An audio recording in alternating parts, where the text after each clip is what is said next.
Bienvenidos a Entre Terapeutas, el podcast del Colegio de Terapeutas de Costa Rica, un espacio diseñado para compartir con expertos temas de las profesiones que agremia el colegio y mantenerse al día con las novedades y avances de cada una de nuestras disciplinas. Bienvenidos a Entre Terapeutas. Qué gusto saludarles en un episodio más de Entre Terapeutas, el podcast del Colegio de Terapeutas de Costa Rica, este espacio donde compartimos los campos de acción de los expertos profesionales que agremiamos en el colegio. Hoy es el turno de audiología y para eso hoy tengo una invitada muy especial. Acá conmigo tengo a Carol Acosta, quien es máster en audiología, cuenta también con una maestría en ciencias de la educación con énfasis en docencia, especialista en el uso, manejo e interpretación de resultados de pruebas audiológicas y electrofisiológicas para el diagnóstico oportuno y la rehabilitación auditiva en niños y también en adultos mayores. Actualmente se especializa en la evaluación y rehabilitación del vértigo. Carol, muchísimas gracias por acompañarnos. Muchas gracias, mucho gusto, un placer estar acá con ustedes. El tema de hoy, la audiología en el campo vestibular. Para comenzar con este tema, tal vez podemos explicar brevemente cómo es que funciona el sistema vestibular, ¿verdad? Para que todas las personas puedan entender y cuál es su relación con la parte de audición y, muy importante, el equilibrio. Pocas personas a veces saben que tienen relación, ¿verdad? Claro, muy poquitas personas saben que, nuestro sistema del equilibrio consta de 3 partes, que son el oído, la visión y la propiocepción. Entonces, necesitamos que estos 3 sistemas estén funcionando al 100%. Cuando hay una descompensación del oído, se nos daña lo que es la parte de fijación visual. Entonces, ya el paciente empieza a ver como borrosa o ya los movimientos cuando hace la cabeza así, hace, uy, no, me mareé. Muchas veces pasa que el paciente te dice, uy, no, es que yo estoy aquí normal y vuelvo a ver para el otro lado y siento que me mareo. Uh-huh. Es porque ya a la hora de que se descompensa el oído, la fijación visual también se daña. Y a la hora de que se dañan esos 2 sistemas, el paciente empieza a caminar y siente como que se va de lado, o siente que hay inestabilidad, siente que no se puede manejar bien, y es porque ya se vio afectada también la propiocepción. ¿Por qué es tan importante que sea el profesional en audiología que realice estas pruebas vestibulares y cuál es la diferencia si, digamos, pensamos en ese enfoque clínico frente a otros especialistas que puedan ver esa parte también? Bueno, el campo de la evaluación vestibular es muy nueva. Entonces siento que nosotros como audiólogos que conocemos mucho del oído, porque nosotros estudiamos muchos años solamente el oído, tenemos una ventaja en esto, porque sabemos ya cómo funciona este sistema.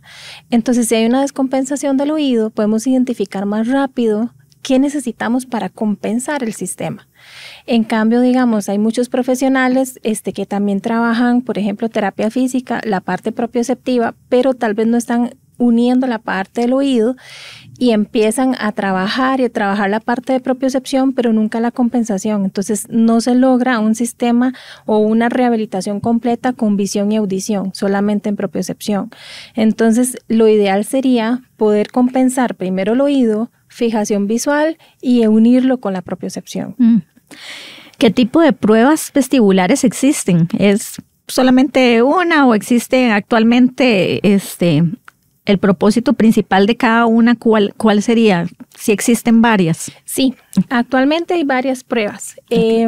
Una de las principales es la del BHIT o la del impulso cefálico, en donde podemos evaluar periféricamente cómo está la función del oído y de los nervios auditivos y canales semicirculares. Esta función nos ayuda a nosotros muchísimos para poder dar una guía al paciente de cómo va nuestra rehabilitación vestibular. Y otras pruebas importantes son las videonistagmografía, porque ahí evaluamos por medio de los movimientos oculares si más bien tenemos algún problema a nivel central, o sea, pensando en que puede haber un problema en cerebelo o en cerebro. Uh-huh. Entonces ya aquí necesitamos de un equipo multidisciplinario con el neurólogo o un otorrino que nos ayuden a estos pacientes. ¿Qué tipo de información o resultados proporcionan estas pruebas, Carol, digamos, a nivel profesional y cómo contribuyen para que ustedes puedan dar un diagnóstico tan preciso? Básicamente Estos resultados nos ayudan a que podamos guiar al paciente en esta área de cuál es su rehabilitación más adecuada. Por ejemplo, si tenemos una hipofunción del oído, necesitamos de los VIGIT o también de otras pruebas como los BEMS para poder evaluar cómo está la función utricular o sacular del oído, y también la postulografía para ver si hay algún riesgo de caída para el paciente. Entonces, en este caso igual, nosotros podemos hacer las pruebas y a la hora de que detectamos qué patología puede presentar nuestro paciente, también vamos a necesitar de ya sea un otorrino o de un neurólogo o de algún psicólogo también en ciertos casos que nos ayuden con terapias auditivas conductuales para ayudar de manera multidisciplinaria al paciente. Cuando estaba investigando un poco sobre el tema para poder hacerle estas preguntas, bueno, hablaba ahí de ciertas patologías frecuentes que encontré por ahí, ¿verdad? También de la neuritis vestibular y todo. Hablando precisamente de esas patologías, ¿cuáles son como las alteraciones vestibulares más comunes que se encuentran? Normalmente las 3 más comunes pueden estar el BPPV, que es el vértigo paroxístico posicional benigno. Este consiste en que mecánicamente los otolitos o los famosos cristalitos se salen del utrículo, que es como un saquito, y con cambios de posición de la cabeza empiezan a sentirse mareados. El más común es que cuando se acuestan se empiezan a marear, y por medio del movimiento de los ojitos sabemos cuál canal es el que está alterado. Entonces, eso es como más bien un problema mecánico, el vértigo posicional. Luego ya tenemos lo que es la neuritis vestibular, que más bien es una inflamación del nervio y que se da ya sea por algo viral, y que necesitamos también de ayuda del otorrino para que le dé el periodo de medicación. Ya a la hora que desinflama la parte aguda, entramos nosotros con la rehabilitación para que se refuerce el nervio. Y la otra sería más bien la migraña vestibular, en donde viene desde edades muy tempranas, por ejemplo, niños que tienen antecedentes de que les duele mucho la cabecita de pequeños o familiares, mamá, papá, con mucho dolor de cabeza. Normalmente cuando están grandes padecen de esto, y es una descompensación del cerebro para los dolores de cabeza o la parte migrañosa. Sí, es como una descompensación del cerebro para que puedan procesar estos estímulos, porque empiezan a tener mucha sensibilidad ante los sonidos y ante las luces y ante el movimiento, y se pueden desencadenar ya sea por algún olor fuerte, por un movimiento, por ejemplo cuando van en el carro y va muy rápido. Estas son cinetosis que se desencadenan con algún olor o con algo que a ellos les sea muy significativo, y que empiecen a sentir esta sensación. Bueno, de hecho, yo le iba a preguntar con cada una, ¿verdad? Ya me hizo ahí como una explicación, pero tal vez para que todos, ¿verdad?, comprendan todavía un poquito más. En el caso del vértigo, ¿cuáles son los hallazgos característicos? Ya nos decía, ¿verdad?, como al principio de acostarse, ¿verdad?, y sentirse como mareado. ¿Qué hallazgos se observan en estas pruebas y cuál es el tipo de abordaje que en este caso se recomienda? Sí, normalmente, digamos, por ejemplo, en el vértigo paroxístico benigno, ¿verdad?, con cambios de posición, ya sea que cuando se agacha, cuando se levanta o cuando se vaya a acostar, si ven que se están mareando y sienten cierto movimiento en los ojitos, probablemente es que los otolitos están sueltos, por decirlo de esa forma. Entonces ya ahí sí necesita hacer unas maniobras específicas para la evaluación de ellos, ya sea para detectar dónde está y luego la maniobra de reposicionamiento, para que ya se mejore y ya se sienta mucho mejor. Hay ciertos casos que en el 90% de los casos, de hecho, mejora esta sensación con solo realizar la maniobra. Pero si el paciente constantemente hace el movimiento que se lo provocó sin tener ciertas precauciones, va a seguir mareado constantemente porque van a estar saliéndose a cada rato. Y eso es porque el utrículo está dañado, tiene una descompensación y empieza a expulsarlos. Entonces, ahí es cuando hay que también tener de la mano a un otorrino de confianza que entiende sobre el tema del vértigo y que recomienden lo que es la evaluación de vitamina D, porque normalmente cuando la vitamina D está baja en el cuerpo, expulsa los otolitos porque se debilita el utrículo. Y también lo que es la evaluación de, por ejemplo, la edad, que también puede producir esto, o si tuvo algún choque en un automóvil o si fuera una montaña rusa y iba muy rápido, eso también nos puede desprender. Entonces hay que hacer como una evaluación de cuál puede ser la causa de estos. En contraste con la segunda que nos comentabas, Carol, ¿cómo se manifiesta clínicamente la parte de neuritis vestibular? Digamos, ¿qué papel cumple en la evaluación audiológica para poder diferenciarlos de otras afectaciones, verdad? Porque hay cosas que son como muy parecidas. Sí, normalmente la neuritis, como es una inflamación y se da viralmente, es un dolor, bueno, como un mareo agudo y fuerte en el momento. Va a sentir mucha inestabilidad, más que todo no cuando se acuesta, sino cuando se levanta o hace movimientos fuertes. Y normalmente tenemos que acompañar con una audiometría porque ellas no presentan pérdida auditiva. Si en estos casos tiene esos mismos síntomas, pero con pérdida auditiva, estamos hablando de una laberintitis. Entonces, en este caso también se necesita del otorrino para que le dé la medicación, tratamiento, y después de que ya se pasó el periodo agudo, hacer una evaluación nuevamente para ver cómo la ayudamos con la rehabilitación. ¿Qué relación existe entre la migraña vestibular y estos hallazgos audiológicos? ¿O cómo pueden ser diagnosticados, digamos, cómo puede el diagnóstico contribuir al manejo interdisciplinario? Porque ahora que decías, ¿verdad? Mencionabas varias veces como la parte del otorrino y todo, ¿cómo se trabaja eso en el paciente? Cuando es una migraña vestibular, normalmente nosotros cuando estamos haciendo la evaluación hay ciertas características que decimos, es esto, más que todo porque la migraña es algo central, no es del oído, sino más del cerebro. Entonces, la migraña se maneja de una manera distinta, ocupa otro tipo de medicamentos que normalmente pueden ser algunos antidepresivos que inhiben estos dolores, pueden ser eliminar periodos de estrés, hacer una terapia conductual, a veces hasta les colocan botox para relajar los músculos.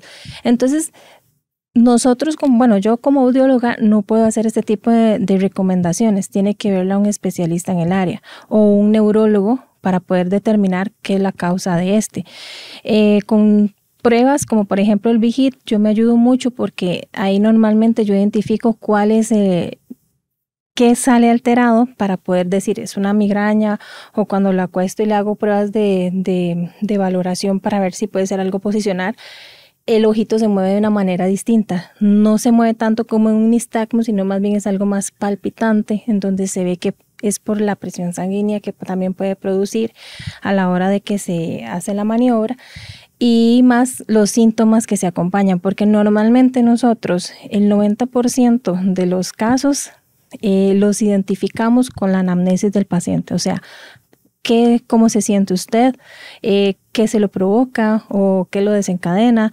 qué estaba comiendo usted, porque normalmente cuando hay migrañas, lo que usted come le provoca mucho esto. Entonces puede ser que si tenga consuma alimentos muy altos en sodio, mucho alcohol, o no tome mucha agua, o los chocolates, o poco descanso, mucho estrés, o que pasa mucho con la pantalla. Todo esto son desencadenantes que van a provocar una migraña vestibular. Carol, digamos, en el caso de los pacientes, ¿verdad? O que nos puedan estar viendo, ¿verdad? Específicamente con este tema, ¿tienen que buscar a un audiólogo? ¿Tiene que ser especializado en la parte vestibular o esto cualquier audiólogo lo puede ver? Yo creo que en general todos los audiólogos tenemos cierto conocimiento, pero sí tenemos que tener ciertos estudios en el tema, porque no todos manejamos con exactitud qué puede ser. Entonces, de que si podemos identificar si algo está mal, es mejor que te vea un colega que está más especializado en el área, lo podemos referir, porque no todos manejamos al 100% el tema. A nivel, digamos, de personas que puedan estar sintiendo algún síntoma o que se sientan identificados con estas señales que estamos hablando, ¿cuáles deberían de ser esas señales así muy específicas que digan como es necesario que usted acuda? Porque a veces las personas sienten estas cosas y se quedan ahí pensando de que va a ser temporal y todo, ¿verdad? Entonces, eso es importante hacer como ese llamado para que busquen ayuda, ¿verdad? En ese caso de un profesional. Claro. Si sienten, por ejemplo, que con cualquier movimiento se están mareando mucho, no es normal, porque quiere decir que el ojo se está moviendo más lento que mi cabeza, entonces no hay una compensación. Entonces esto va a hacer que se vaya a marear. Si veo que camino y me voy de lado o que no me estoy sintiendo como normalmente me debería de sentir, también es una señal. Que a veces pasa que después de un resfrío dicen, no, me siento como que ando en el aire o que me levanto y todo me da vueltas. Esas cosas no son normales. Por ejemplo, hoy atendí a mi prima y me decía, es que llevo 3 semanas de que me resfrié muy fuerte, ya tomo tratamiento y cuando me acuesto y vuelvo la cabeza hacia el lado derecho me mareo horrible. Entonces llego yo, la evalúo y efectivamente tenía dañado el utrículo porque también se da vuelta con ciertas pruebas que no es normal y tenemos una hipofunción del lado derecho y aparte de eso tenía una neuritis que ya había pasado, se había compensado, pero que su sistema estaba dañado. Entonces, cada vez que ella mueve la cabeza, se marea montones. Entonces, teníamos 3 sistemas dañados. Entonces, ella me dice, yo me siento que voy caminando como flotando, como que no me siento normal, me duele un poquito la cabeza, tengo sensibilidad al movimiento cuando tengo una computadora aquí y la otra acá. Entonces, siempre son como cosas importantes de qué decir, ¿será normal o no es normal? Mejor me reviso porque puedo durar años así. De hecho, hace poco tenía una paciente que le habían operado del oído y tenía 20 años mareada. Y también eso tenía temor a salir en lugares que no tuviera techo. Entonces ella de su casa al carro y del carro corría al otro lugar porque no podía estar al aire libre, porque le daba miedo. Entonces estos son pacientes que también empiezan a crear tanta ansiedad por marearse que no quieren salir para evitar el mareo. Entonces, en 4 sesiones que llevamos, ya ella sale, por lo menos 10 minutos, y ya se ha compensado porque tenía mucha inestabilidad. Y muchas veces pasa eso, que después de alguna operación de oído, el sistema se descompensa. Entonces, también es importante evaluarlo. Ahora precisamente yo antes de terminar, ¿verdad? Quería preguntarle eso porque ahora que mencionaba lo del paciente, ¿verdad?, que tenía 20 años de estar mareada o que en 4 sesiones va mejorando, todas estas condiciones de las que hablamos hoy, o sea, con tratamiento mejoran, se curan o mejoran. Sí. Por ejemplo, algo que a mí me encanta como audióloga es que yo no tengo que medicar y puedo ayudar a la gente a sentirse mejor. Entonces eso es algo que a mí me encanta, porque esta paciente yo no la puedo medicar. Son ejercicios específicos de 5 minutos al día que le ayudan a mejorar su calidad de vida. Entonces siento que es algo maravilloso como profesional poder ayudar en un paciente con 5 minutitos que saque al día, ya va a poder sentirse mejor en 4 semanas. Entonces siento que como profesión es una bendición. Y que también he tenido casos en los que digo, bueno, no puedo avanzar en mi proceso de ejercicios porque se me está mareando mucho y ocupo que el otorrino me ayude con un tratamiento para inhibir los síntomas y que el paciente se sienta mejor. Entonces siento que somos un equipo multidisciplinario en donde tenemos que tener siempre profesionales de confianza con los que podamos trabajar y buscar el beneficio del paciente. Carol, ¿algún mensaje final para cerrar, verdad? Sobre todo, bueno, para las personas usuarias, ¿verdad? Que ya nos dijo usted, ¿verdad? Como esos síntomas, ¿verdad? O esas alertas por ahí. Y también pues a los profesionales, ¿verdad? A los colegas también, que quieran trabajar un poco más en este campo, considerando que esto tiene tanto impacto en la parte, ¿verdad?, de mejorar la calidad de vida de las personas. Sí, yo considero que como audiólogos que nos gusta la parte de vértigo, porque no a todos nos gusta, yo creo que hay varias áreas y cada uno nos vamos por un área en específico. El vértigo tiene mucho que ofrecer al paciente y hay muchas personas que padecen de vértigo y que no se le abordan tal vez adecuadamente porque no estaba tan en auge el tema. Ya ahorita siento que ya hay como más interesados.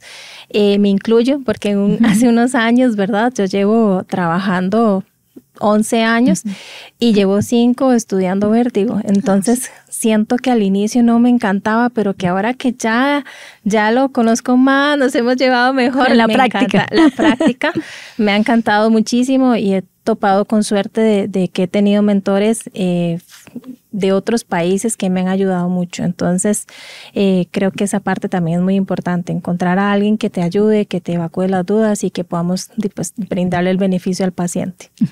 Carol, muchísimas gracias. Gracias a ustedes. Por toda la ayuda. Estamos seguros que va a ser de mucho provecho y siempre que terminamos estos espacios nos damos cuenta la importancia de ese trabajo interdisciplinario, sí, ¿verdad? Y sobre todo de las áreas que incorpora el colegio, siempre tiene relación, donde termina uno, empieza tal vez el otro, ¿verdad? Entonces eso es muy importante. Muchas gracias.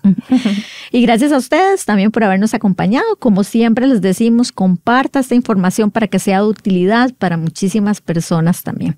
Recuerde seguirnos a través de nuestras redes sociales, Instagram y Facebook. Y también muchísimas gracias por escucharnos y vernos a través del canal de YouTube y de Spotify. Hasta la próxima. Esto fue Entre Terapeutas, el podcast del Colegio de Terapeutas de Costa Rica. Hasta la próxima, con otro espacio más para crecer juntos en conocimiento y actualización. Entre Terapeutas.